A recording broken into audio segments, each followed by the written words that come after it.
मैं मनोज कुमार आपके अपने YouTube चैनल देव कोचिंग क्लासेस सिंघाड़ा में आपका तहे दिल से हार्दिक स्वागत करता हूं। मेरे दोस्तों, आपका स्नेह और आपका प्यार पाने के लिए मैं फिर हाजिर हूं एक इम्पोर्टेंट टॉपिक के साथ।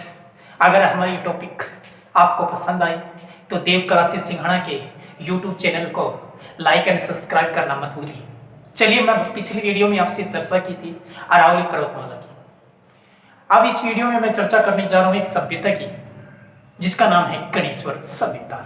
राजस्थान की प्राचीन सभ्यता में इंपॉर्टेंट टॉपिक जिसका नाम है गणेश्वर सभ्यता। सबसे पहले राजस्थान की प्राचीन सभ्यता, और सभ्यता में सबसे पहले जो सभ्यता है वो है गणेश्वर सभ्यता। ठीक है, गणेश्वर सभ्यता देखिए, पिछले टॉपिक में मैंने आपको बताया था कि राजस्थान और राजस्थान के अंदर से एक पर्वतमाला निकलती है जिसका नाम है अरावली पर्वतमाला। प्राचीन नाम क्या था? अडावली। कुल लंबाई मैंने बताई थी 692 किलोमीटर, और जिसकी शुरुआत पालनपुर गुजरात से समाप्ति रायसेना की पहाड़ी पे बताई थी। राजस्थान में खेड़ा ब्रह्मा सिरोही से शुरुआत और खेतड़ी सिंघाड़ा झुंझुनू में एंडिंग पॉइंट बताया था। कुल लंबाई का 80% राजस्थान के अंदर बताया था। चलिए, वो चर्चा हो चुकी थी। अब मैं बात करता हूँ अरावली पर्वतमाला की। देखिए, अरावली पर्वतमाला के एंडिंग पॉइंट मतलब समाप्ति के कंगाल से जो ही अपन एंट्री करते हैं राजस्थान के अंदर तो एक जिला आता है जिसका नाम है झुंझुनू। क्या नाम है? झुंझुनू। और झुंझुनू जिले के अंदर एक पहाड़ियां है जिसका नाम है कोल्याण की पहाड़ियां। और कोल्याण की पहाड़ियों से क्या निकाला जा रहा है? प्राचीन काल से तांबा निकाला जा रहा है।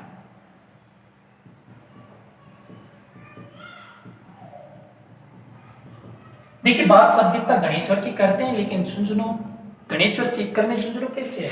क्योंकि मेरे दोस्तों, कोल्याण की पहाड़ियों से प्राचीन काल से तांबा निकाला जा रहा था। ये इंपॉर्टेंट लाइन है, तभी मैंने अपने यहाँ पर लिखवा दी है।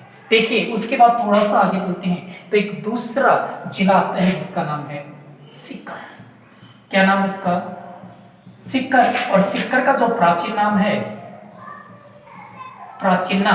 और वो प्राचीन नाम है वीर मानका फॉर्स। देखिए, एक जिला है जिसका नाम है सीकर, और सीकर का प्राचीन नाम है वीर मानका फॉर्स। सीकर की एक तहसील है जिसका नाम है नीम का थाना। सीकर की एक तहसील है जिसका नाम है नीम का थाना। नीम का थाना तहसील में एक गांव है जिसका नाम है खंडेला, और खंडेला के अंदर कुछ पहाड़ियां हैं और वो पहाड़ियों को नाम है खंडेला की पहाड़ी। और खंडेला की पहाड़ियों से एक नदी निकलती है जिसका नाम है काटली या काटली नदी। एक नदी निकलती है जिसका नाम है काटली या काटली नदी, और इसी काटली या काटली नदी के किनारे एक सभ्यता है। उस सभ्यता का नाम है गणेश्वर सभ्यता। देखिए मेरे दोस्तों, अरावली पर्वतमाला के एंडिंग पॉइंट से जो ही एंट्री करते हैं तो पहला जिला झुंझुनू पड़ता है। झुंझुनू के अंदर जो पहाड़ियां हैं वो कोल्याण की पहाड़ियां हैं जहां से क्या निकाला जा रहा है? तांबा निकाला जा रहा है। उससे थोड़ा सा आगे चला तो एक दूसरा जिला आता है जिसका नाम है सीकर, और सीकर का जो प्राचीन नाम है वो वीर मानकावास है। उसकी एक तहसील है जिसका नाम है नीमका थाना, और नीमका थाना तहसील का एक गांव है जिसका नाम है खंडेला। और खंडेला के अंदर जो पहाड़ियां है वो किसकी पहाड़ियां है? खंडेला की पहाड़ियां हैं। उसकी पहाड़ियों से एक नदी निकलती है जिसे काटली या कातली नदी कहते हैं, और उस नदी के किनारे एक सभ्यता है जिसका नाम है गणेश्वर सभ्यता। चलिए, मैं आगे बात करता हूँ गणेश्वर सभ्यता की जो खोज की थी। खोजकर्ता देखो, 2 व्यक्तियों ने की थी। 1972 से 1976 के मध्य की थी। एक का नाम था रतन चंद्र अग्रवाल और दूसरे का नाम था वीएन मिश्रा। एक का नाम था रतन चंद्र अग्रवाल और दूसरे का नाम था वीएन मिश्रा। कब से कब तक? 1972 से 1976 के मध्य इसकी खोज की थी। कौन सी सभ्यता की? गणेश्वर सभ्यता की। कौन सी नदी के किनारे है? कातली नदी के किनारे। किन पहाड़ियों के पास है? खंडेला की पहाड़ियां। कहां पड़ती है? सीकर के अंदर। और सीकर का प्राचीन नाम क्या है? वीरमान का वंश। चलिए आगे मैं बात करता हूं इस गणेश्वर सभ्यता की। देखिए गणेश्वर सभ्यता में क्या क्या मिली है। गणेश्वर सभ्यता किस पर्वतमाला के पास है, वो अभी आपने बता दिया। गणेश्वर जो सभ्यता है वो किस पर्वतमाला के पास है? अरावली। अरावली पर्वतमाला के पास होने के कारण जो भवनों का निर्माण किया गया वो किससे किया गया? पत्थरों से। गणेश्वर सभ्यता के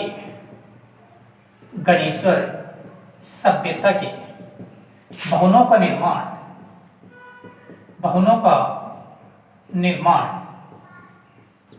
पत्थरों से किया गया। भवनों का निर्माण किससे किया गया? निर्माण पत्थरों से किया गया।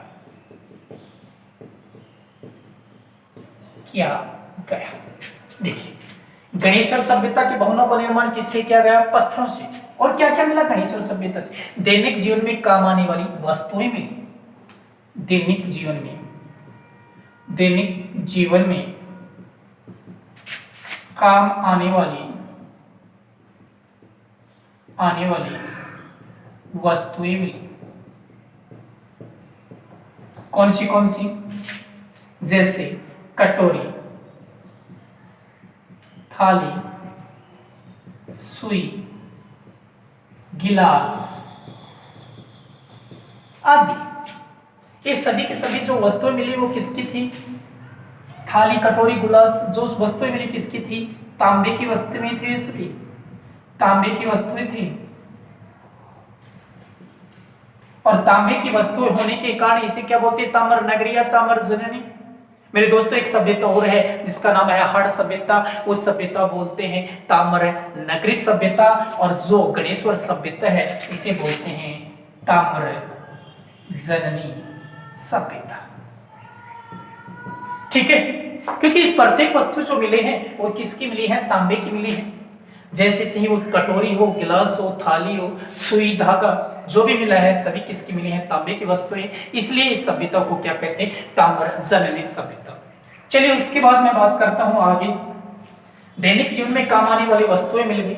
उसके बाद बात करता हूं कि मछली पकड़ने का क्या मिला है? कांटा। सिर्फ इस सभ्यता से अनुमान लगाया जा रहा है कि अगर मछली पकड़ने का कांटा मिला है तो जो अपनी काटली नदी थी वो नित्य प्रवाही नदी थी, मतलब वर्ष भर बहने वाली थी।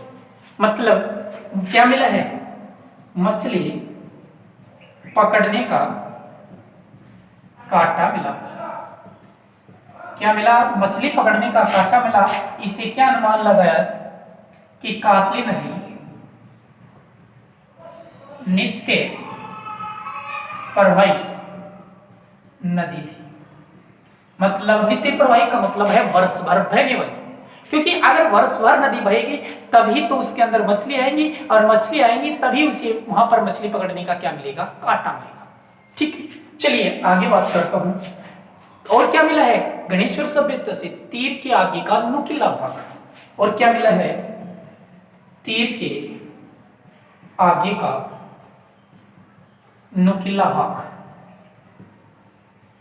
कहां से मिला है? वो भी हमें गणेश्वर सभ्यता से मिला। एक चीज होती है, अगर तीर रखेंगे तो किसके लिए रखेंगे? वो शिकार के लिए रखेंगे। मतलब वहां के लोग क्या करते थे? शिकार करते थे।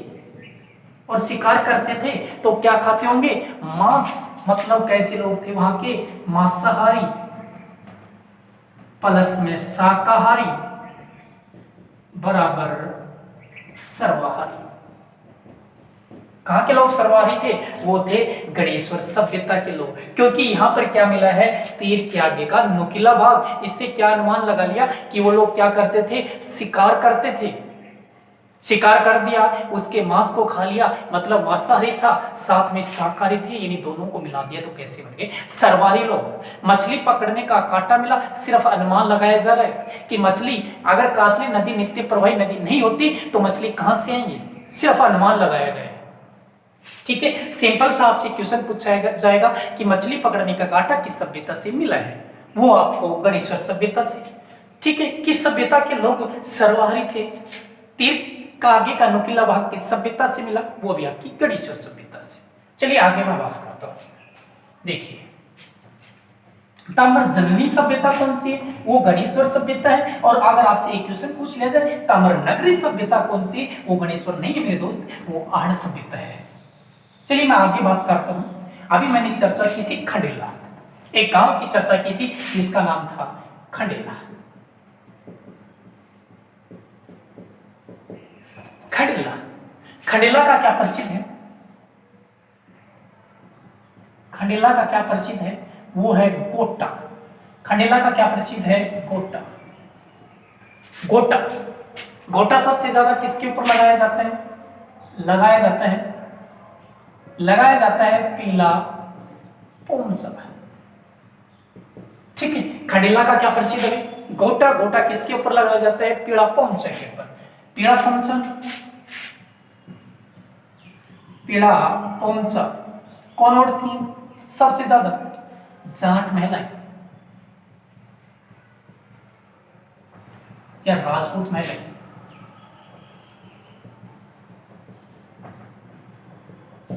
वैसे तो गुज्जर महिलाएं भी आती हैं। पीला पोंचा सबसे ज्यादा राजपूत महिलाएं या जाट महिलाएं उठती हैं। ठीक है, उसके बाद मैं बात करता हूं पीला पोंचा। पीला पोंचा जो बनाता है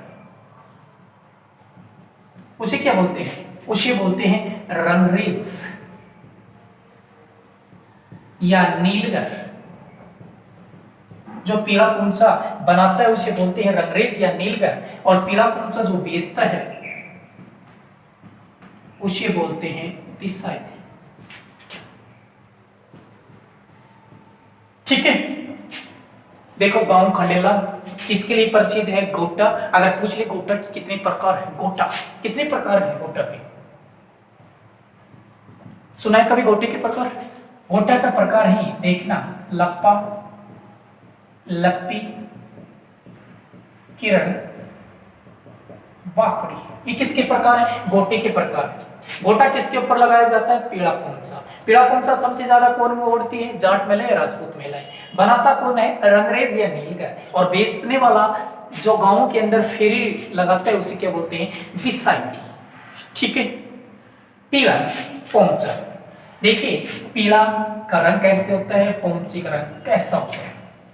आपको पता होगा पीले का रंग कैसे होता है? पीला। पीले का रंग कैसे होता है? पीले का रंग होता है केसरिया। पीले का रंग कैसे होता है? केसरिया। और पोंचे का रंग, पोंचे का रंग होता है पीला। बिल्कुल सिंपल सा क्वेश्चन पूछ लिया जाता है कि पीले का रंग कैसा होता है और पोंचे का रंग कैसा होता है। पीला कब ओढ़ा जाता है? कुआं पूजन या जलवा पूजन। और पोंचा कब ओढ़ा जाता है? शादी के बाद।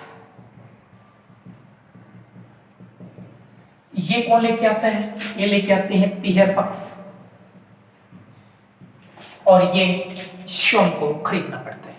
देखिए एक ये छोटी सी सभ्यता थी गणेश्वर सभ्यता। एक बार कंप्लीट का मैं फिर से आपसे रिवीजन करवाता हूँ। देखिए मैंने बताया था कि एक जिला है जिसका नाम है झुंझुनू, और झुंझुनू जिले के अंदर एक पहाड़ी है जिसे बोलते हैं कोल्हान की पहाड़ी। उरा से एक तांबा निकाला जाता है, पहले से ही निकाला जा रहा था जिस कोल्हान की पहाड़ी से। उससे आगे एक जिला का जानकारी आपको दी थी जिसका नाम है सीकर, और सीकर का प्राचीन नाम बताया था वीरमान का बास। उसकी एक तहसील बताई थी नीमका थाना, और एक गांव बताया था खंडेला, और वहां से एक खंडेला की पहाड़ियों से एक नदी निकलती थी जिसे कातली, और उसी के किनारे एक सभ्यता थी गणेश्वर सभ्यता। देखिए गणेश्वर सभ्यता के जो भवनों का निर्माण हुआ था पत्थरों से हुआ था। यहाँ पर दैनिक जीवन में काम आने वाली वस्तुएं मिली थी। तीर के आगे का नुकीला भाग मिला था, मछली पकड़ने का कांटा मिला था। ठीक है, उसके बाद मैंने थोड़ी बहुत खंडेला की जानकारी दी थी कि खंडेला का क्या प्रसिद्ध है, गोटे के कितने प्रकार हैं, बेचने वाले को क्या कहते हैं, और जो पीला पोंचा बनाते हैं उसे क्या कहते हैं, पीले का रंग कैसा होता है और पोंचे का रंग कैसा होता है। ये संपूर्ण जानकारी गणेश्वर सभ्यता की थी। इसी के